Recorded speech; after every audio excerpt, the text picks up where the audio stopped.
Hi guys, Skip here, and here we are. It's giveaway January, and I have saved the best till last. All of the other speakers that we've had on have been absolutely amazing. I thank every single one of them for giving up their time. And the next gentleman that we're going to be bringing on is somebody who I got introduced to him, didn't meet him in person, but he was on Tony Robbins' stage. And back then, when I was really getting into this new world of wellness, this understanding how that we can look younger, how we can feel younger, how we can be healthy so we don't actually ever have to get ill, this guy blew my mind. And he is established all around the world. Some of you know him associated with the Nutri-Bullet. Some of you know him related to whole foods, raw food. He shares his wisdom all around the world. He's an amazing guy. I feel very blessed to be friends with this guy. And who am I talking about? I'm talking about the one and only Mr. David Avocado Wolfe. How you doing, Skip? Thanks for having me on the call, and super excited to get into some great stuff with your whole team and your whole crew and our audience today. We're gonna have the best time ever. I love it. See, guys, I want you to get this straight away. Look how he's setting himself up for success. The whole intention, you know, this is what you're going to find by listening to talks like this with these amazing leaders.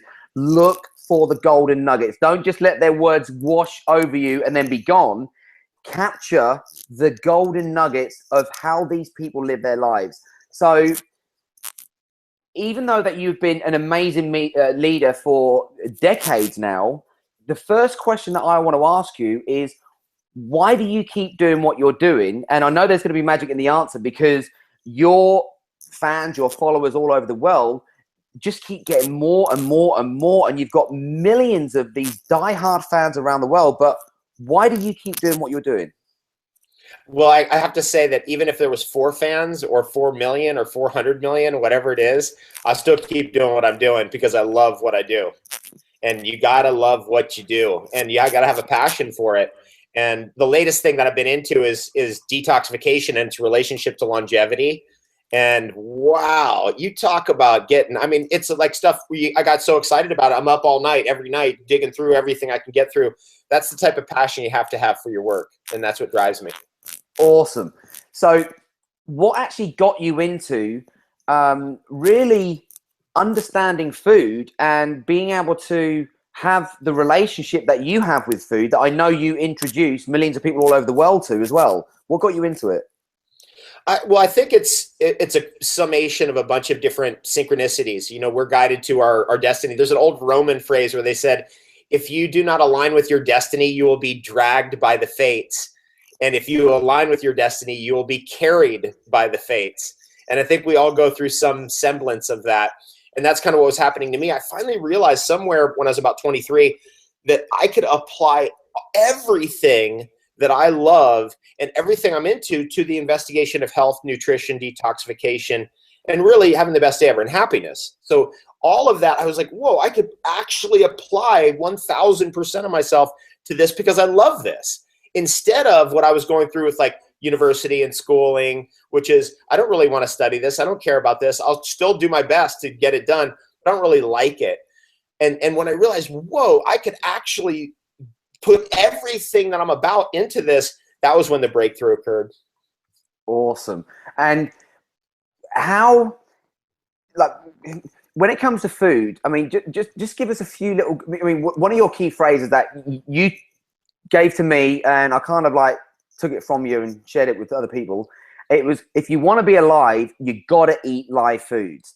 And it still amazes me how many people come up to me and go, what's a live food? What's a raw food? So can you go into a little bit about the actual aliveness of food and what a live food is and how that's different to cooked food?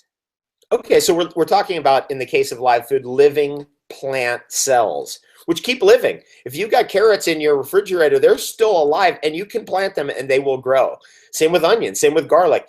That's a living plant cell, and that's what we need to thrive. That has the electrical charge. It has the prana. It has the juice. I mean, it's really that juice that's in that cell, in that plant matrix that feeds us. So live food for live bodies starts with understanding, hey, we got to have some living plant cells. Now, not all of us can withstand all that fiber. So we can't suddenly go to gigantic bowls of salad when we've been on steak and potatoes our whole life. So we have to go step by step. The best bridge, juicing, blending, liquefying that food, making it easier to get at least 5 doses of fruits and veg in every day. Awesome. Now, when it comes to longevity, because I want us to be able to tie all of this back into longevity, which is actually one of your number one subjects. Now, there are people out there who say, right, we're talking about telomeres, and as our telomeres shorten and shorten and shorten, that is our life shortening. Explain how live food that literally you pick it from nature, how that is lengthening the telomeres, and anything else that you've come across that actually helps to lengthen the telomeres, because as they lengthen, so does our age lengthen as well. We become younger based on the length of our telomeres and older based on the shortening of those telomeres, which are like the ends of a shoelace. And so we know that over time, our shoelaces, the ends of them fray out and they start to break down. The shoelace, the end of the shoelace starts to lose its organized, tight appearance. So what happens is that's kind of our chromosomes, is through cell replication, there's a limit to the amount of replications that occur without loss of telomere. And so we lose about, see if I can get this right, it's about 1,000 base pairs every 10 years. I think that's I think it's that. It's been a while since I looked at it. But anyway, what happens is eventually it reaches a critical problem. When you eat well, when you detoxify your body, we're in a polluted environment. We've got to be proactive about getting in the nutrients, about getting in the fasting that gives our body a break in order to allow our body to repair itself. So ultimately, the research on longevity that I've been doing recently, it's a shocker, actually, and it shocks me, even though I've been in this field for so long, is that really its toxicity can have an enormous effect on us and actually shorten our lifespan. And detoxification can increase our lifespan. Now, the reason why I bring that up, and I want to get into this with you, Chip, and with everybody, Skip. I was thinking of my friend Chip, and I was like, oh, wait a second. Is the reason why I want to get into this is because this is really a shocker. Is there was some research that's been done on activated charcoal for probably 50 years that finally led to a breakthrough in using unique forms of activated charcoal. And those would be, instead of the sheeting that you get from a normal charcoal, I'm trying to see if I have a pencil around here. We've all used a pencil. That's not lead in there in the pencil. It's graphite. It's carbon. And if you look closely at like a pencil's graphite, it's layered. If you look at burnt wood, you see layers, right? That's charcoal. But when you take those shapes, for example, instead of being layered and you shape them into spheres, cones, oblate spheroids, different shapes that are made out of that charcoal. For example, when lightning strikes a tree and chars the tree, that kind of carbon has a different ability to detoxify us than just normal charcoal. I'm into charcoal big time. I take it every day. That's one of the things I recommend for everybody listening right now. We live in a polluted environment. Charcoal doesn't rob minerals from you. It does suck up toxins. It's completely inert. It's beautiful what it does to you if you take it consistently over about 6 months. I'm at about 7 months every day right now. So I'm into it, right? But these unique forms of carbon eventually landed themselves into a group of animal studies, one of which produced the greatest longevity in the history of research on animals. That's a shocker, what I just said. And let me just phrase that in another way. We have twice as much lymphatic fluid in our body as we have blood. Therefore, detoxification is probably twice as important as nutrition. And nutrition is very important.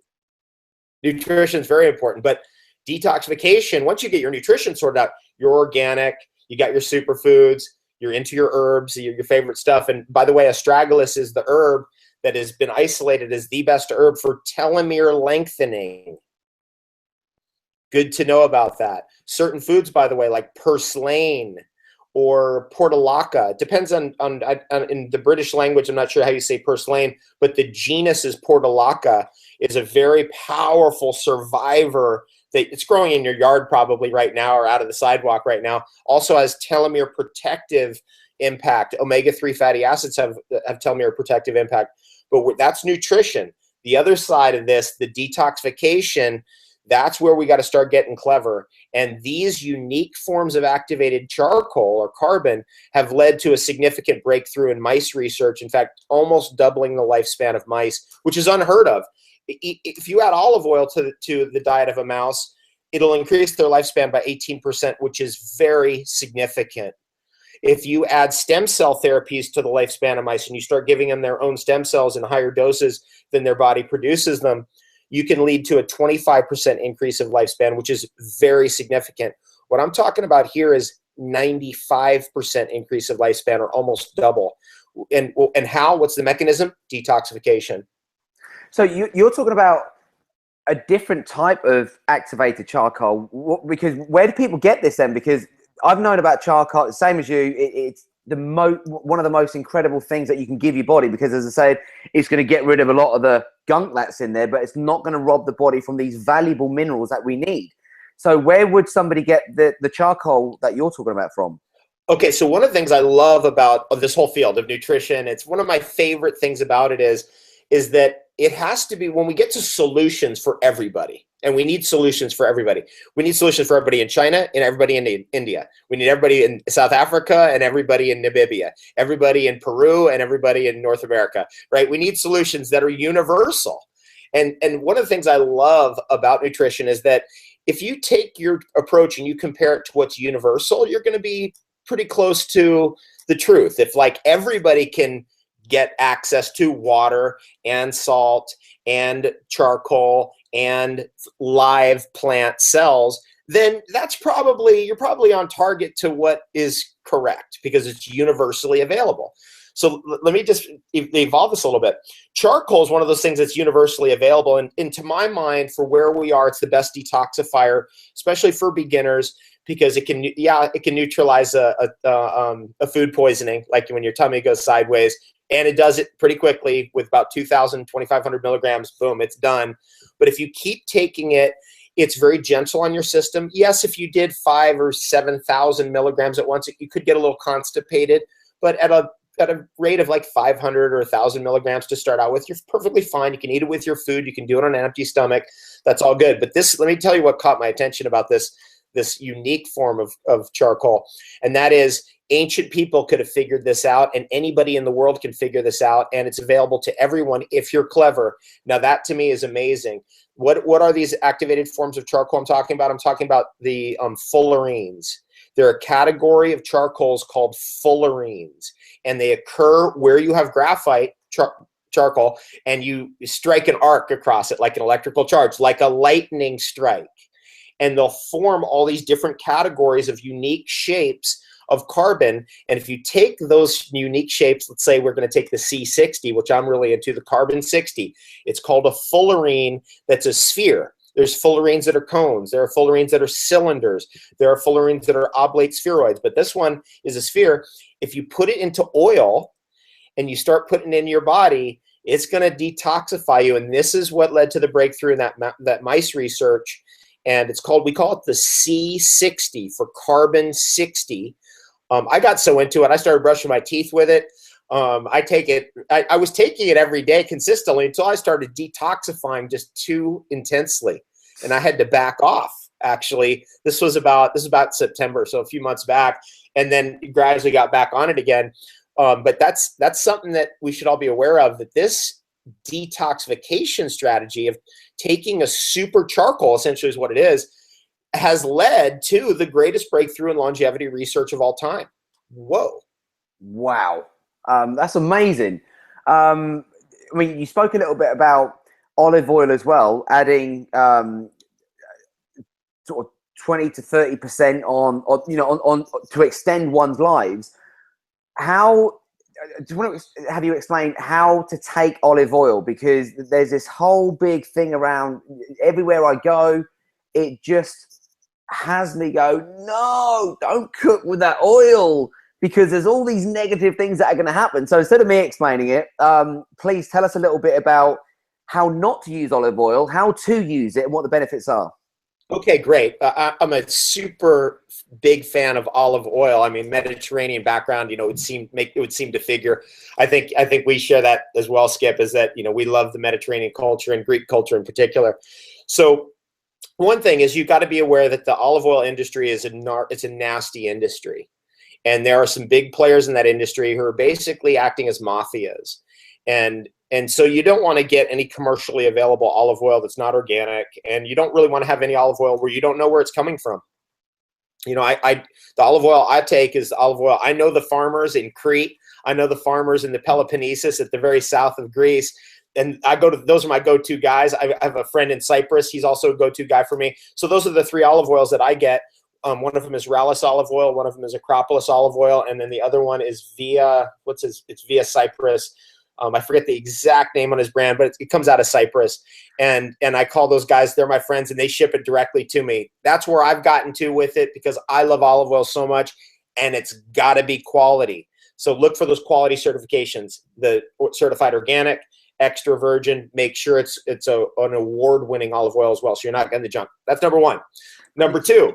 Just going back to it, just to give people a very brief explanation of what's in the other stuff. The other stuff that you're saying, these mafia who you're talking about, who are running the oil industry. I know exactly what you're talking about, but the people who are trusting in the supermarkets, trusting in the shops that provide these, these goods for people to buy, please just give people a little bit about the truth so they have an understanding, so that next time they see them, they go, I think I'll pass, and I'll go and do a bit of research to find a quality olive oil. Yes, I always seek out quality. It's a directive, a prime directive. Number one is those olive oils are cut with safflower oil, cottonseed oil, soybean oil. They're also the second pressings and third pressings, so they're not extra virgin. So they're the most acid fraction of the olive oil. They're basically, in a lot of cases, it's what's swept off the floor. It's what goes down the drain, and they recollect it, and then they filter it and then sell it. It's not the best ever. And then you go through this thing of like, oh no, it's an Italian olive oil. Actually, the Italians buy a lot of their olive oil from Greece, and it's probably what's floating the whole Greek economy right now. So most of the best olive oils come from Spain and Greece and Cyprus and Turkey. Not really from Italy, although there's some great Italian olive oils, but most of the Italian brands you got to be a little bit careful of, and these mafias are Italian. So just something to be aware of. Now, going to the next step, what do you do next? The next thing is you want to go, okay, how do we take this thing in? If you're going to cook, I really recommend cooking with a saturated fat like coconut oil or ghee, something that's saturated so it doesn't go rancid on you. Olive oil is more stable than, for example, maybe it's definitely more stable than flaxseed oil or primrose oil or any of these other ones. But it's a monounsaturated oil, so that bond can go to a CIS. It can change its shape, and it's fat, so it can get into your brain. And that's why we really recommend, as part of the basic protocols, avoid cooked oil as much as possible. And definitely, if you have cooked oil, only the saturated ones like coconut oil or ghee or something like that, because these other oils will get into your brain and your organs. And this is one of the things we've got to be clear about, is avoid rancid oils and toxic omega-6 oils and omega-6 overload, and start to target the omega-3s and olive oil as well. The next thing is, then how do I do it? Olive is a fruit. And so I'll put olive oil in a bowl of fruit. I'll put olive oil in a smoothie. I'll just pour olive oil in there. And if it's quality, then it's more like it has a fruity character. So it's great in that way. But you also have to adjust to your own needs. Our bodies are different. I can drink straight olive oil. I can just drink it straight down.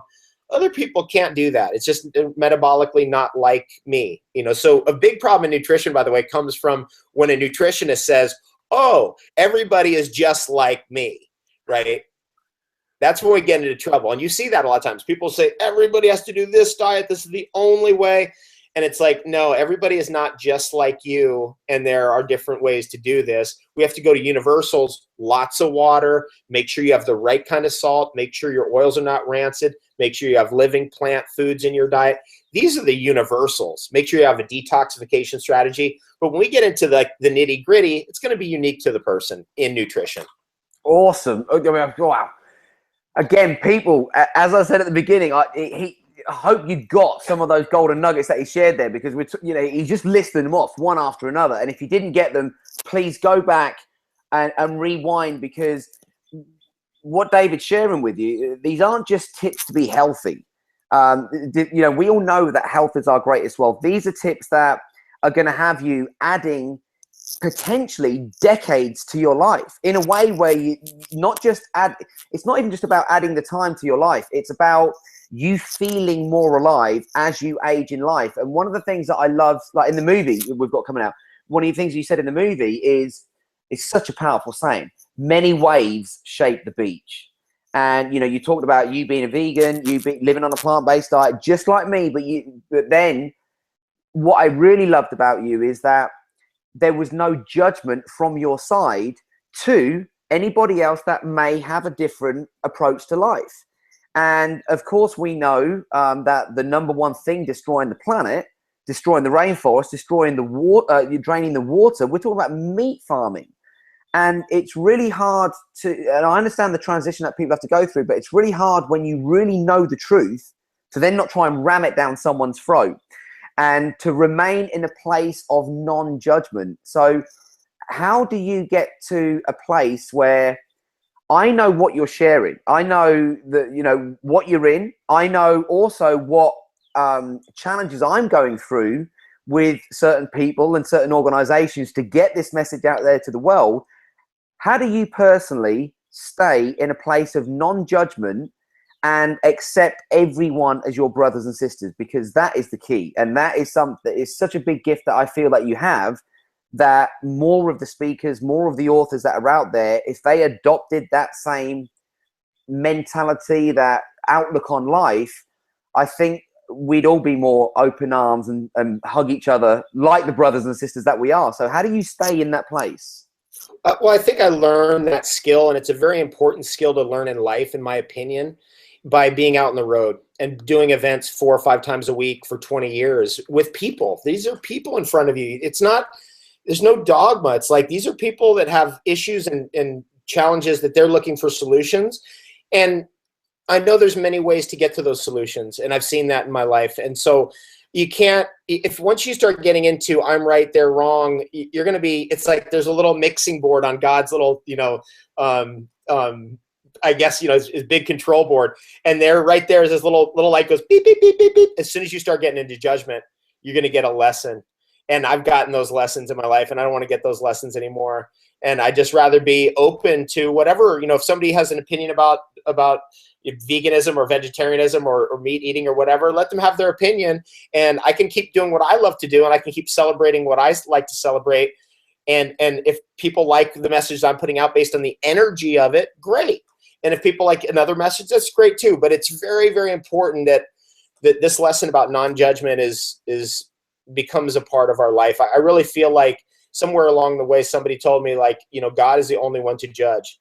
You are not to judge. And I was like, yeah, I don't know enough. I don't know what God knows. There's no way I will ever know enough, or anybody knows enough. So I can't be in a judgment about anybody, about anything. And so it's a discipline. Of course, you find yourself going back and, in your mind or with your friends, teasing someone or whatever. But ultimately, I always treat that as just fun, but it's really a joke. It's a very core part of my personality to try to get out of judgment about anybody or anything. There's a reason why I asked you that question, because what we've spoken about so far is consuming things. You've talked about live foods. You've talked about certain, like the charcoal. You've talked about olive oil. Our state of well-being really comes down to how we look at ourselves, how we look at life, how we look at people, how we look at planet. What would be another tip? And I know you have so many. What's a little tool that you can pull out the box, a little gem that we can share with people now around not consuming something, but around them creating the right attitude, the right state of being, despite what might be going on in the outside world? Because the biggest thing that we know is going to age people is going to be stress. So what could be something that we can give people, or that you can share with people, that can either help eliminate that, or something that they can do in any moment in life, which can just help them in that moment, but it's also going to help them age a lot better than they might be doing at the moment. There's something that's so incredibly profound about us, Skip, you, me, and everybody listening right now, and that is we are literate. We are so lucky that we are literate. It's incredible. But one who does not write is no better than someone who cannot write. One who does not read is no better off than someone who cannot read. So the answer to your question is right there.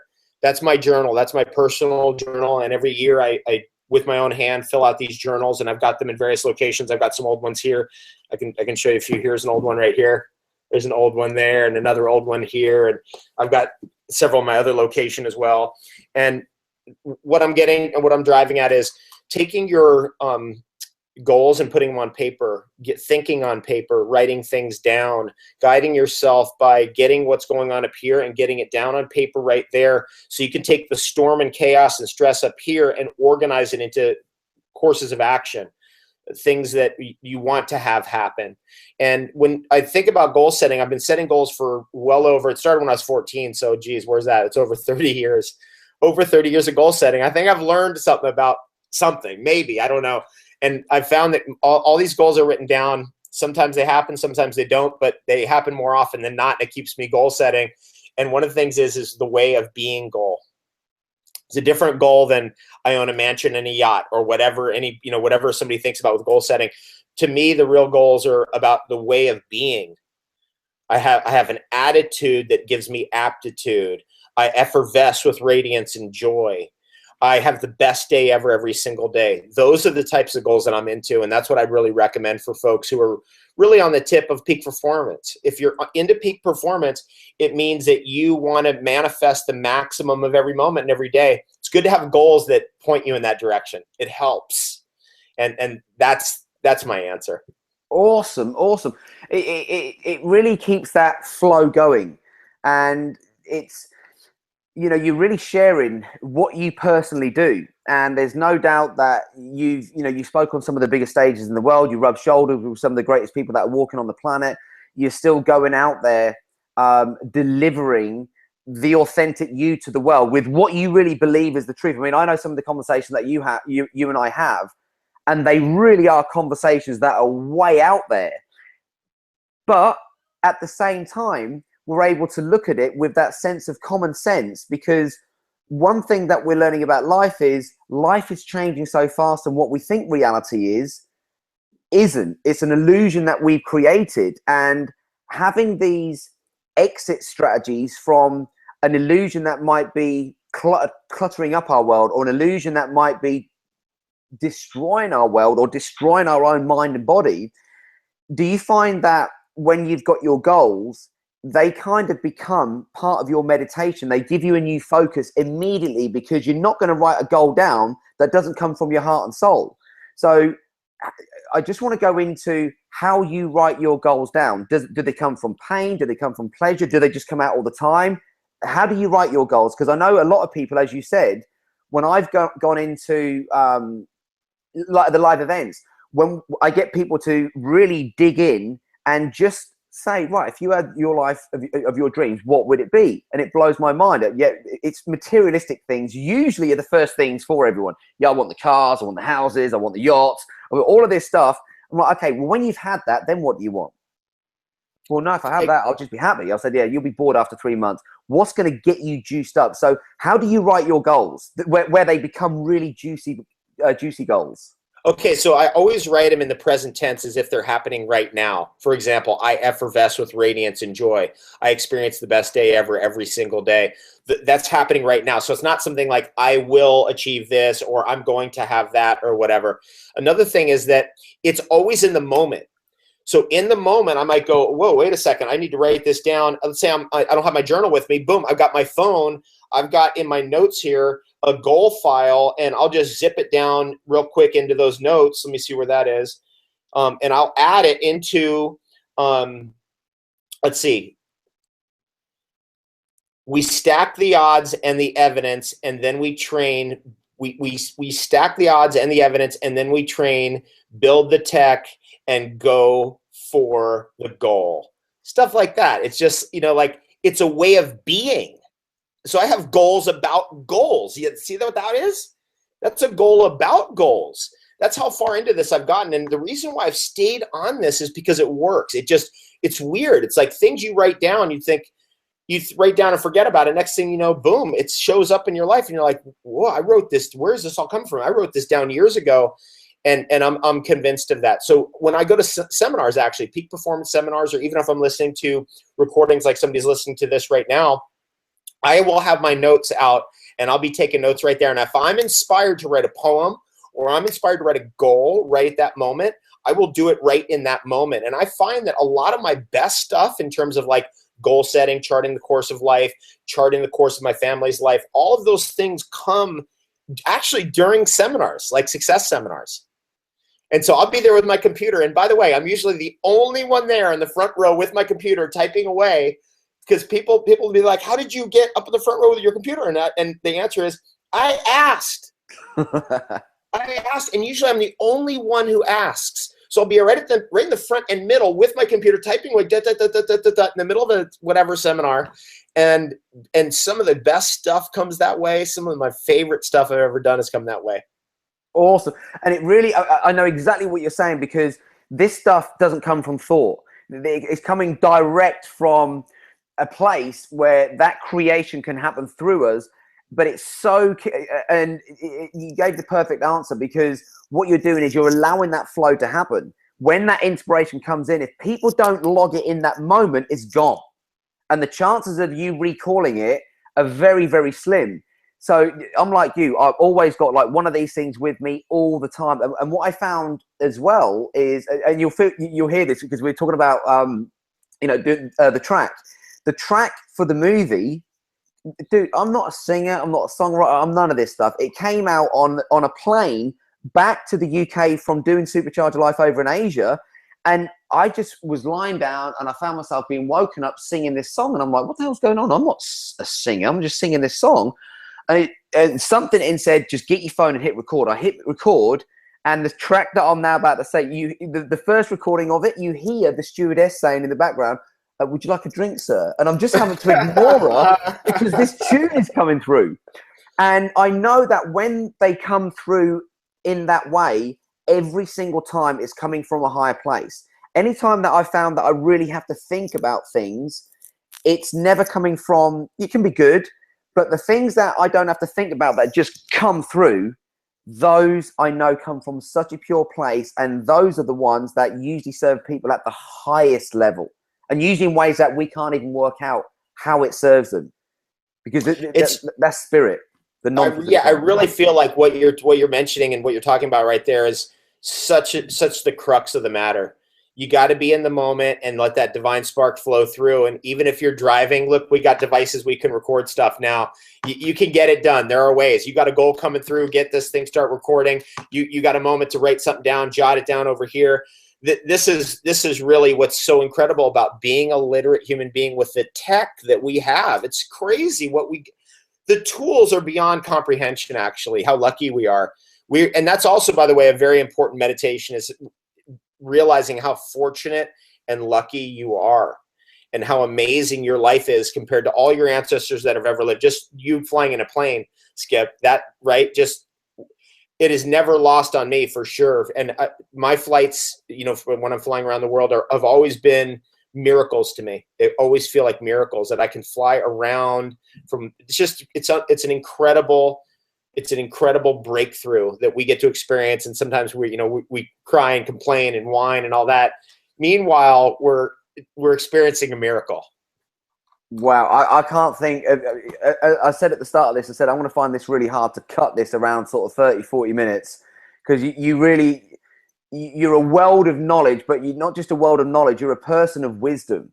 And I can't think of a better way to finish it on gratitude, which is what you're talking about. And those simple things where I want people to really understand the tiny shifts make the biggest difference. Because as you was talking about the plane, I was like, oh my God, how many times have I just jumped on a plane now and not even thought about it? And, you go on the plane, we're lucky how we travel. We've got waitresses around us. They bring us what you want, when you want. And, you're sitting in business class, and it's like, it doesn't even, it's almost taken for granted. You made me feel guilty for my last flight I took. So thank you for that, because I'm never going to let that happen again, because you're right. Flying in a big bus all around the world is an absolute miracle. And when we compare that to our ancestors, just go back to our... it's unthinkable. I think of like my grandfather and my great-grandfather and great-grandmothers.